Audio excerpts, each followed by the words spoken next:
Gemima Cabeleireira, cortes, penteados, hidratação, escovas progressiva e definitiva, tintura, maquiagem, manicure e pedicure. Tudo isso com produtos da melhor qualidade. Agende seu horário, 3031-9295.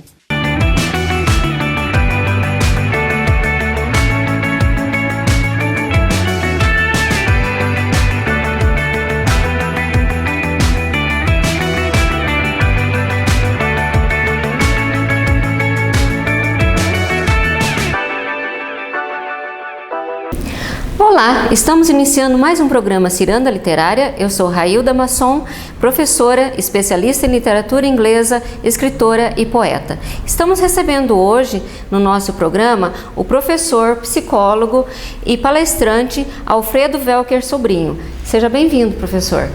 Obrigado, professor. É um prazer estar aqui. Hoje nós falaremos sobre o seu novo livro, porque acredito que haja projeto para os próximos, o psicólogo, o teólogo e o samurai. Nós somos aqui de Maringá, eu sou da Academia de Letras de Maringá e da Unijore, e é uma grande honra estar falando com você sobre esse material hoje, professor.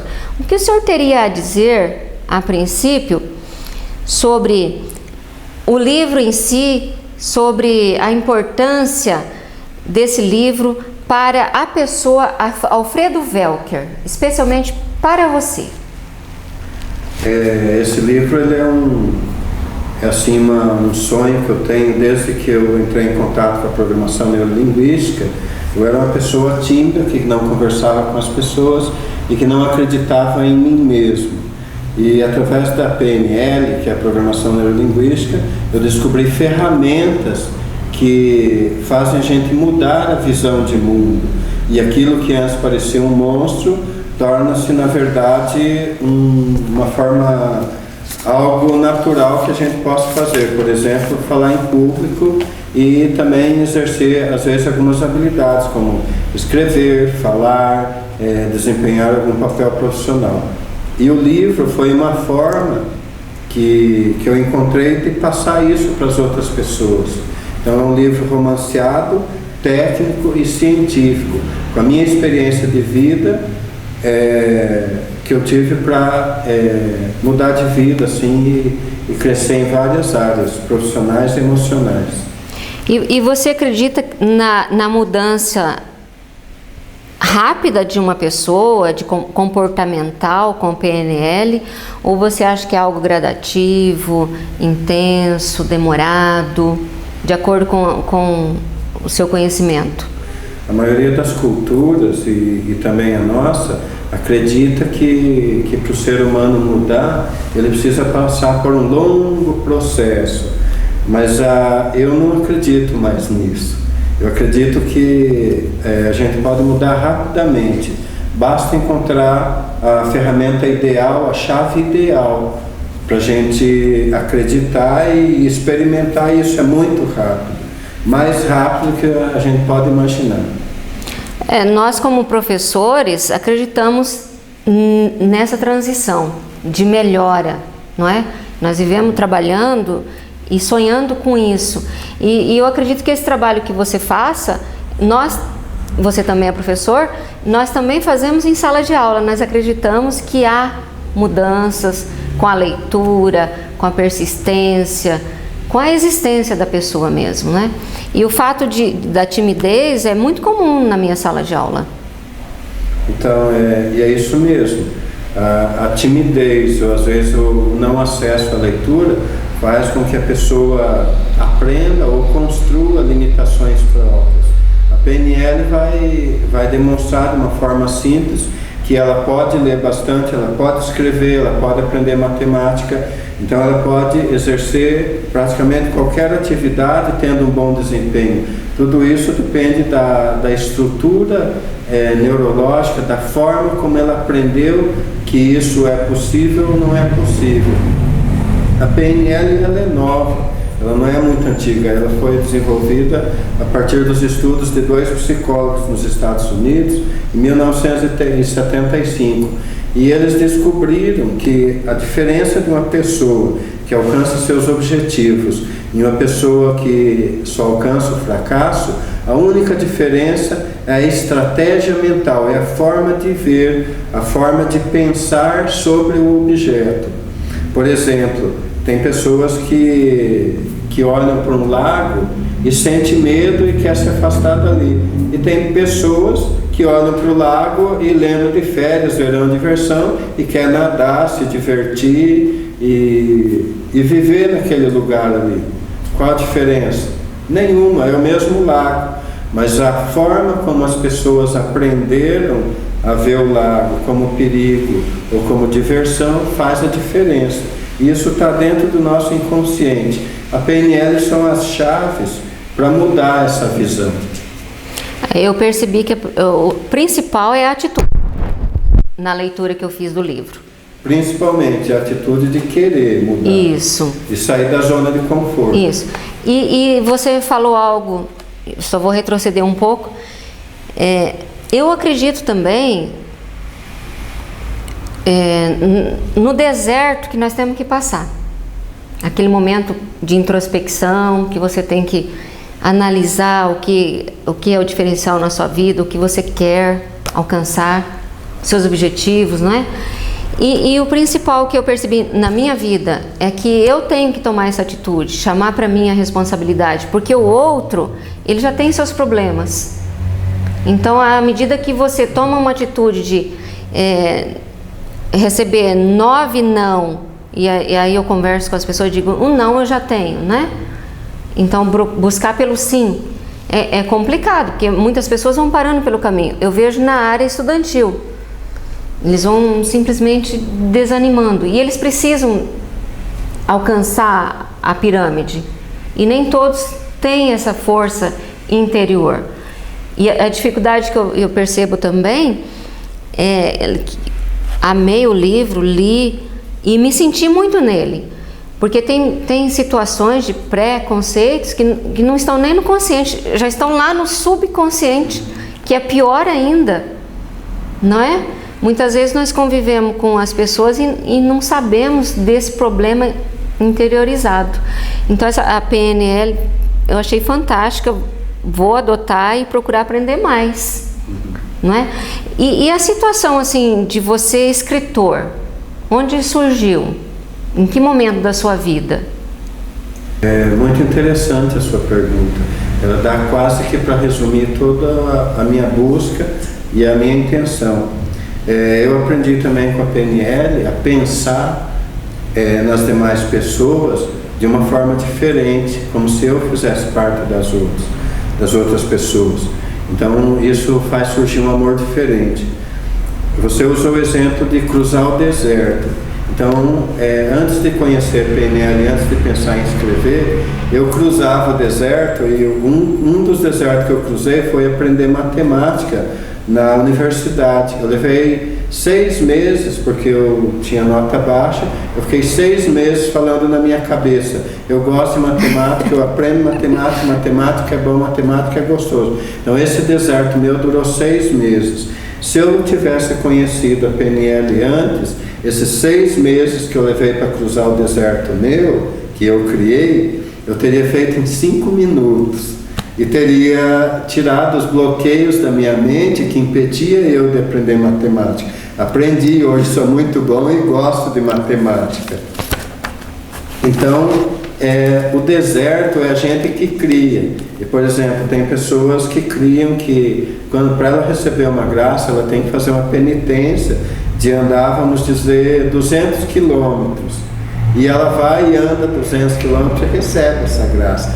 Mas tem pessoas que falam assim, não, se eu tomar uma atitude e fazer um bem para uma pessoa, ou andar 10 passos em direção ao meu objetivo, eu vou alcançar. E daí essa com 10 passos alcança o que a outra levou 200. Na PNL a gente se auto-observa e aprende a duvidar das nossas crenças. E às vezes o deserto que duraria 40 anos pode durar 4 dias ou 4 minutos. Então esse que é a novidade que eu resolvi colocar no livro e escrever. E é claro também assim, procurar uma maior interação com as pessoas e com esse mundo que eu vivo. Eu estou sorrindo, professor, porque você pegou no problema crucial da minha vida, que foi a matemática. Então eu sorri porque eu imaginei, faz tempo que eu carrego isso, mas felizmente no vestibular já eliminei esse problema. No seu ponto de vista, professor, e nas suas palestras, você se sente realizado quanto ao projeto final do livro? Por exemplo, eu atingi o meu objetivo, o meu leitor entendeu o chamado, ele percebeu o que eu quis dizer nas entrelinhas? Ou você acha que ainda, fora o suporte do livro, ele precise de uma palestra, de continuidade? Você acha que você consegue atingir seu objetivo apenas com o livro? Eu pensei muito isso antes de concluir o livro, e eu procurei escrever o livro de uma forma metafórica, parecido com a escrita da Bíblia. Então, esse livro já faz 4 anos que está sendo vendido e ele continua sendo atual, porque a linguagem ela é aberta, ela não é fechada, ela não tira conclusões, ela deixa que o leitor faça suas próprias conclusões. Quando eu terminei o esboço final dele, eu passei para uma pessoa que é doutor aqui da Universidade Estadual do Maringá, passei para uma pessoa simples, que só tinha o 4º ano primário, e pedi para eles lerem e me passarem um retorno. Após eles terem lido, tem mais algumas pessoas assim, de religiosas, de níveis diferentes de conhecimento. E cada um fez as suas considerações. Eu reescrevi o livro e daí cheguei no resultado final, que é esse material aqui, que daí eu recebi do pessoal assim, quem leu o último esboço final falou assim: você não precisa tirar uma letra nem acrescentar nem outra letra, ficou muito bom. E daí as experiências que eu tenho de pessoas que já leram são assim: algumas pessoas chegaram para mim e falaram assim: muito bom o seu livro, tem uma luz dentro desse livro. E alguns outros intelectuais chegaram e falaram assim: é um livro profundo e erudito. Outros mais espiritualizados falaram assim: é bom o seu livro, ele contém muitas chaves. Então, eu considero assim realizado na forma como eu escrevi ele, por ter atingido tanto a pessoa que sabe escrever e tem suas limitações culturais, como aquele que tem uma grande bagagem cultural, que consegue tirar proveito e relação e talvez até mudar de atitude na sua vida com as experiências que eu coloco no livro, com as experiências e também com técnicas simples de mudança. É claro que quando a pessoa faz o curso, o treinamento comigo, ou ouve uma palestra, ela entende muito mais profundamente. Mas o livro, só por si só, ele já consegue trazer essa mensagem. Eu achei fantástico, porque eu sou muito observadora, então quando eu ganho um livro, como foi o caso do seu, eu observo nuances que talvez outra pessoa não observe.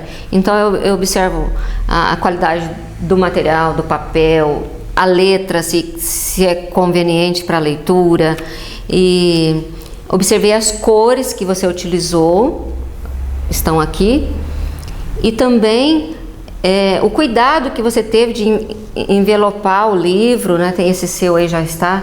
Eu achei muito bom, porque dá qualidade ao material, e observei também a sua ampla biografia, fiquei entusiasmada, muito, muito interessante, e a sua referência aqui nos termos, não é? Porque, como você falou, que é tanto para uma pessoa que não estudou e um doutor, esse glossário de termos, achei muito interessante.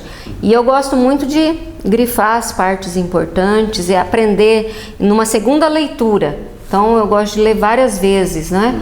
E você está de parabéns, porque isso aqui também me auxiliou muito, porque não é minha área, não é?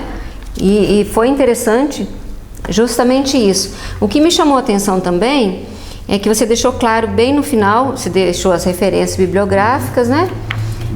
Dizendo que os personagens são baseados em ficção. Mas mesmo sendo fictícios, os que você consta aqui são comuns do dia a dia. São problemas que nós vemos, né?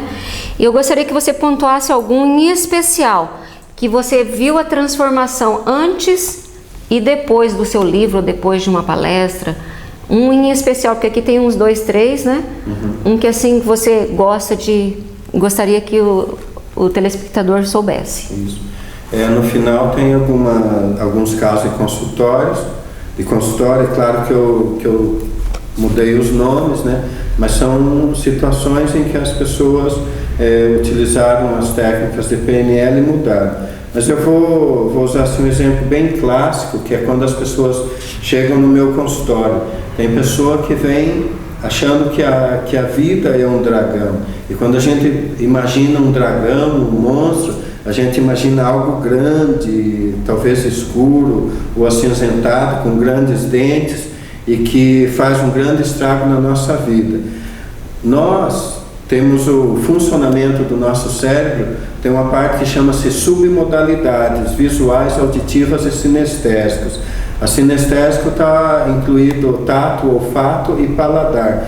Todas as nossas memórias e o funcionamento da nossa mente é baseado nesses 5 sentidos, 3 principais e 5 ao total. Quando a gente pede para a pessoa, para o cliente contar do ponto de vista dele, a gente pega de âncora as características. Então eu pergunto qual é a cor do seu dragão, ele fala é cinzento. Eu falo, então deixa o dragão cor-de-rosa. Ele fala assim, quais as outras características? Ele tem uma boca grande e dentes pontiagudos. Eu falo, imagina que chega um dentista e arranca todos os dentes desse dragão. E manda colocar uma fitinha no dragão, um brinquinho, uma roupagem diferente e principalmente diminui de tamanho. Faça com que esse dragão vire pequenino, do tamanho de um camundongo, e quebra o estado. Lembre qual a cor dos seus olhos agora. Quando você quebra o estado, um assunto que nada tem a ver com o que estava sendo falado, a última lembrança ou a memória fica gravado no nosso cérebro. E se eu pedir agora para o telespectador, ou para o ouvinte, ou para você mesmo, para você experienciar, acessar no seu cérebro agora, como é esse dragão, como ele está agora na sua mente, poderia falar?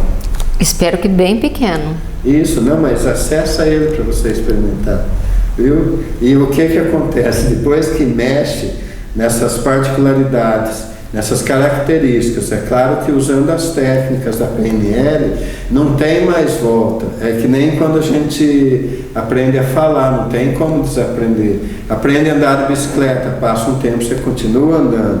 Nós nascemos sem saber nada, nós se arrastamos, engatinhamos, levantamos e começamos a andar.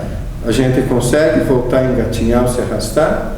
Se não for por um problema físico, de forma alguma. A PNL é da mesma forma. Quando a gente aprende a pensar numa dificuldade, num problema, como ele se começa a aparecer de uma forma pequena, a gente transpõe esse obstáculo. E a partir do momento que a gente transpõe ele, não tem mais como ele voltar ao que era, ele perde a força. Então assim são os bloqueios que nós temos na nossa vida. Se a gente conseguir pular esse muro, não tem mais muro para ser pulado. Então a PNL trabalha dessa forma. Esse seria assim uma forma de eu explicar muitos casos que já vieram e que foram superados pelos meus clientes. Seria aquela linha divisória que ele ultrapassa. Isso, quando ultrapassa é como um jogo de videogame. A cada fase que você passa, você ganha um superpoder a mais. E é assim na nossa vida. Se a gente pensar bem, a gente precisava de muitos cuidados quando a gente estava no colo da nossa mãe. E à medida que vai se passando o tempo e nós vamos aprendendo, nós vamos se tornando seres independentes e dando conta de nós mesmos. E depois de um tempo até auxiliando outras pessoas ou as crianças que vêm depois de nós. E a mente tem esse poder, tem essa flexibilidade de melhorar e de crescer, independente do grau de estudo ou do grau de conhecimento. É forma de pensar diferente, forma de ver diferente. Eu entendo, e eu como professora, eu acredito que eu já estivesse usando isso inconscientemente, porque para os professores que estão me ouvindo, na nossa profissão nós temos que ser professores, psicólogos, incentivadores, muitas vezes mãe, sem você perceber, dar um consolo primeiro, porque as pessoas elas andam muito carentes de atenção, de olho no olho, e eu falo muitas vezes para os meus filhos, procuro passar, né, porque nós não somos perfeitos, mas eu digo assim, a partir do momento que você expõe o seu problema, ele fica menor. Porque às vezes acontece comigo, eu falo para o meu esposo ou para alguém e digo assim, poxa, eu estou com um problema assim, eu não sei como resolver. A pessoa diz assim, não, mas o seu problema não é difícil de resolver. Às vezes a pessoa pega o telefone e já ajuda, ou ela fala assim, há coisas piores. E você observa e fala, nossa, é mesmo. Porque o principal é a saúde física. A partir dali, eu acredito que depende mais de nós, essa iniciativa. É isso mesmo. A PNL vem trazer essa consciência desse controle que nós temos sobre a nossa vida, sobre a mente, sobre a escolha espiritual, sobre a escolha física. Então, o que nós comemos, o que nós falamos, o que nós conversamos, o que nós assistimos, tudo isso tem um reflexo na nossa vida. Quanto mais consciência a gente tiver, mais saúde, mais harmonia nós vamos ter nessas áreas da nossa vida, né? O mental, espiritual e corporal. Que seria um triângulo, uma pirâmide? Isso, um triângulo. Porque algumas pessoas desenvolvem muito a parte corporal, vivem na academia, mas às vezes esquece do espiritual. Outro desenvolve muito o mental, então tem muitos cursos, doutorado, mas às vezes não cuida do corpo, do emocional, e daí se torna uma pessoa infeliz. E também tem outras pessoas que ficam só na espiritualidade, esquece do corpo, esquece da mente, esquece que tem outras áreas. Então é um equilíbrio nessa busca e na consciência desses processos faz com que a pessoa esteja melhorando e aprendendo e crescendo. Em média, a palestra, a carga horária, convidar os telespectadores para assistirem, como que funcionam? Mensalmente eu dou um curso aqui em Maringá, eu fazia muito isso em São Paulo e Londrina, agora estou fazendo em Maringá. Então, cada 40 dias, 50 dias, eu estou fazendo um treinamento que vai das 8 horas às 16 horas da tarde. É um processo de aprendizagem acelerada, onde a pessoa experimenta, entende a teoria e experimenta essas técnicas da programação neurolinguística para ter mudanças rápidas na sua vida. Aquele que tem medo de dirigir, passa a dirigir. Quem não gosta de cozinhar, passa a ter prazer em cozinhar. Quem tem medo de falar em público, passa a ter talvez até um prazer em falar em público. Tudo isso é um tipo de controle emocional. São receitas ou pequenas fórmulas que a pessoa aplica e ela aprende, não tem assim pré-requisito de nada, de grau cultural, de estudo, nem de idade. A partir dos 12 anos, onde a criança já aprende a diferenciar bem e mal, o treinamento já faz diferença na vida dela. Está aí o professor, psicólogo, Alfredo Welker Sobrinho, que veio nos falar sobre o seu livro, Psicólogo, o Teólogo e o Samurai. Gostaria de deixar mais alguma consideração conosco sobre o livro, sobre os cursos? Fique à vontade, professor. Eu fico agradecido por essa oportunidade de estar falando com você, com os nossos telespectadores e ouvintes. E no que eu puder ajudar, eu estou à disposição. Basta escrever meu nome no Google, que daí aparece todos os meus contatos, meus trabalhos e também como encontrar o livro, né? E eu sou agradecido pela atenção. Ciranda Literária fala de literatura. Na semana passada nós estivemos com Rose Risotto Bovo falando de 15 doces invernos. O objetivo da nossa ciranda é democratizar a literatura. Antes, não só o saber como professora e agora a literatura. Então, quero presentear a você o livro da Rose. Obrigado. E nós vamos trocar de presentes. Esse próximo vai ser para o meu próximo entrevistado da próxima semana. E eu gostaria de finalizar convidando todos vocês a lerem o trabalho do professor, psicólogo e pai também, não é? Várias funções. E agradecer a sua presença e convidá-lo para retornar tão logo haja um próximo lançamento. Há alguma programação de um próximo lançamento de livro? Nos próximos 6 meses. Então estaremos de volta com o professor. Muito obrigada e obrigada por existir, professor. Eu que agradeço a oportunidade.